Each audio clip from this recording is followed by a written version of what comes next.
Hi, I'm Steve Bowman, Associate Engineer at PCWA.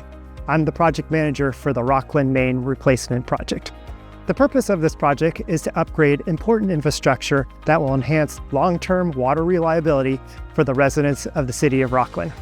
Today, I'm on Midas Avenue. This is where phase 1 of the project will occur. This phase will focus on replacing an aging water main along Midas Avenue between 2nd Street and Argonaut Avenue. Construction will begin on October 21st and is expected to be completed by summer of 2025. Traffic control will be Monday through Friday, 8 a.m. to 3 p.m. Flaggers will be on site to guide traffic flow through the area and to assist with pedestrian access. Travelers are strongly encouraged to use alternative routes.